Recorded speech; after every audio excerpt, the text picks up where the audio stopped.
صل على سيدنا ومولانا محمد وعلى سيدنا علي وسيدتنا فاطمة وسيدتنا زينب وسيدنا حسن وسيدنا حسين. اعوذ باللہ من الشیطان الرجیم. بسم اللہ الرحمن الرحیم. الحمد للہ رب العالمین والصلاة والسلام علی اشرف الانبیاء والمرسلین واہل بیتہ الطیبین الطاہرین المعصومین. اما بعد.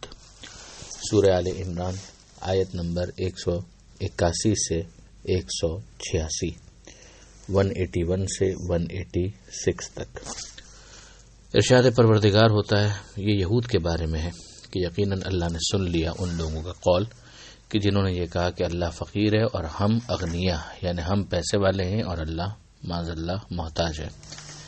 یہ کہا گیا کہ یہ آیت جب نازل ہوئی کہ من ذا الذی یقرض اللہ قرضا حسنا، کون ہے جو اللہ کو قرض حسنا دے، تو اس وقت بطور نکتہ چینی کے کرٹیسائز کرتے ہوئے یہودیوں نے یہ کہا کہ مسلمانوں کا اللہ جو ہے وہ مفلس ہے اور لوگ مالدار ہیں، جبھی تو وہ لوگوں سے قرض مانگ رہا ہے. اب ظاہر ہے کہ قرض جس مفہوم سے وہاں پر کہا گیا تھا اس کا مطلب کچھ اور تھا، اور انہوں نے اس کو ٹویسٹ کر کے ایک اور مطلب دینے کی کوشش کی. ذرا سا انسان عقل استعمال کرے تو مراد پروردگار بالکل روشن ہے کہ پروردگار عالم انسان کو شرف دینا چاہتا ہے کہ دنیا امتحان کی جگہ ہے. پروردگار ہی نے لوگوں کو مال دیا اور پھر اس کے بعد دیے ہوئے مال میں سے کچھ کا مطالبہ کیا، اور شرف یہ تھا کہ پروردگار عالم گویا اسے اپنے اوپر ایک قرض کے طور پر فرض کرتا ہے اور اطمینان دلاتا ہے کہ خداوند متعال سے تمہاری جو چیز تم نے خدا کو دی ہے وہ حتماً ملے گی، واپس ملے گی اور بھرپور انداز سے واپس ملے گی، جتنا تم نے دیا ہے اس سے بہت بڑھ کر. مگر انہوں نے اس کو اس طرح سے ٹویسٹ کیا. تو پروردگار عالم نے یہاں پر یہ ارشاد فرمایا کہ یقیناً اللہ نے سن لیا ان لوگوں کا قول جو یہ کہتے ہیں کہ اللہ فقیر ہے اور ہم ہیں پیسے والے. تو ہم لکھ لیں گے وہ جو انہوں نے کہا، اور ان کا انبیاء کو ناحق قتل کرنا اسے بھی لکھ لیں گے. یعنی اس سے پہلے بھی جو ان کے فور فادرز تھے، اجداد تھے، ان کا بھی یہ طریقہ کار تھا کہ انبیاء کو وہ قتل تک کر دیا کرتے تھے. پھر پروردگار عالم نے ان کے لیے جلانے والے عذاب کا اعلان کیا کہ ہم کہیں گے کہ چکھو اس جلانے والے عذاب کو. یہ سب کس وجہ سے ہے؟ بمقدمت ایدیکم، جو تم نے کرتوت کیے ہیں، جو تم نے اپنے کام کیے ہیں، تمہارے ہاتھوں نے آگے بھیجا ہے، یہ انہی کا کیا دھرا ہے.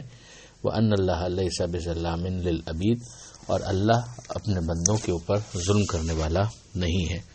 اب ظاہر ہے کہ یہ ایک مرتبہ پھر پروردگار عالم نے اپنی عدالت کی طرف متوجہ کیا ہے کہ جب وہ ظلم کرنے والا نہیں ہے تو وہ کیا کرنے والا ہے؟ وہ عدل کرنے والا ہے. آگے مزید ان کا جو انداز ہے اس کو پروردگار عالم نے بیان کیا کہ یہ وہ لوگ ہیں جو کہتے ہیں کہ اللہ نے ہمیں ہدایت کی ہے. ان اللہ عہد الینا اللہ نؤمن لرسول حتی یأتینا بقربان، جب تک کہ رسول ہمارے سامنے ایسی کوئی قربانی پیش نہ کر دے کہ جس کو آگ آ کر جلا دے. یہ جناب حابیل اور قابیل کے واقعے کے اندر بھی ہم لوگ پڑھتے ہیں تو وہاں پر بھی یہ تفصیل موجود ہے کہ جو پرانے زمانے کے اندر یہ طریقہ یقیناً بعض کیسز کے اندر رہا کہ پروردگار عالم کی قبولیت کا اعلان اس طرح سے ہوتا تھا کہ آسمان سے ایک آگ آتی اور جو چیز خدا نے قبول کی ہوتی اسے وہ جلا دیتی. یہ جلانا منفی معنی میں نہیں ہوتا تھا بلکہ مثبت معنی میں ہوتا تھا کہ پروردگار نے اس کو قبول کر لیا. مگر کیا یہ کوئی ایسا عمومی اصول ہے کہ جو بھی نبی آئے گا وہ اسی طریقے کا کوئی معجزہ دکھائے گا؟ یہ ظاہر ہے کہ یہودیوں کی طرف سے اپنی بنائی ہوئی ایک فیبریکیٹڈ بات تھی جس کا حقیقت سے کوئی تعلق نہیں تھا.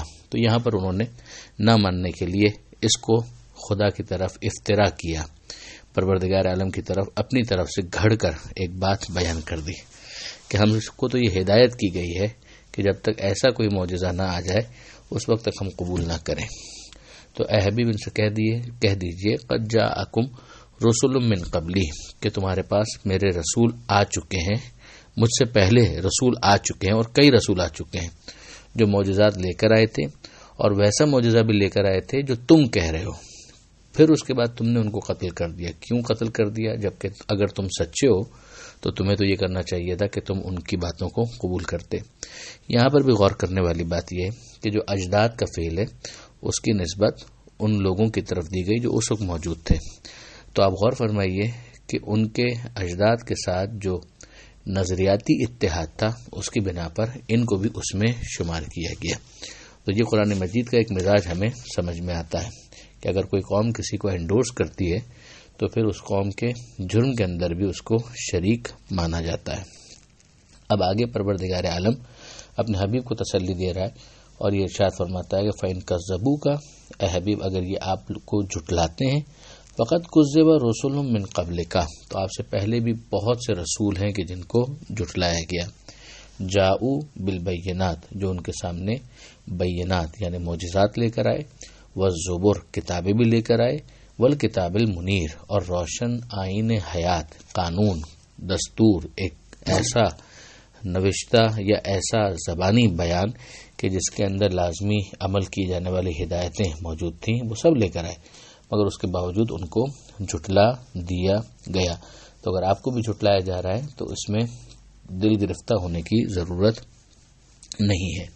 یہ آیت بھی من جملہ ان آیتوں کی ہے کہ جن کو اس ثبوت میں پیش کیا جا سکتا ہے کہ ایسا نہیں ہوتا کہ جب نص صراحت کے ساتھ آ جائے تو اس کے بعد سب قبول کرنے لگتے ہیں، بلکہ نص کے آنے کے بعد بھی انکار کرنے والے انکار کرتے ہیں.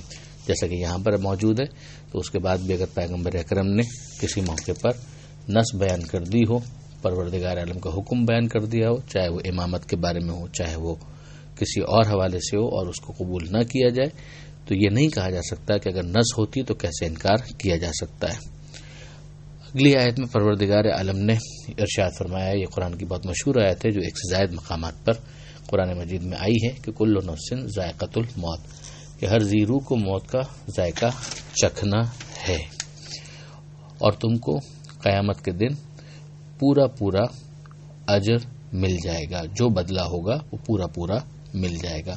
ثواب ہوگا تو ثواب مل جائے گا، عذاب ہوگا تو عذاب مل جائے گا. ومن زحزح عن النار وادخل الجنہ فقد فاز، تو جس کو چھٹکارا دے دیا جائے جہنم کی آگ سے اور جنت میں داخل کر دیا جائے تو یقیناً وہ کامیاب ہو گیا. اور دنیا کی زندگی کیا ہے سوائے اس کے کہ اسے سرمایہ فریب کہا جا سکے، یعنی ایک دھوکہ ہی تو ہے، اس کی حیثیت آخرت کے مقابلے میں کچھ بھی نہیں ہے. اب اس دنیا کے اندر جب امتحان ہوگا تو اس کے اندر دو اہم چیزیں ہیں کہ جن کے ذریعے سے امتحان ہوگا. ان میں ایک ہے مال اور ایک ہے تمہاری جان، وہ یہاں پر کہا جا رہا ہے. پھر اس کے بعد پروردگار عالم فرماتا ہے کہ تیسری چیز بھی یہ ہے کہ جو اہل کتاب ہیں ان سے اور صاحبان کتاب کے علاوہ شرک کرنے والوں سے تمہیں باتیں بھی سننا پڑیں گی.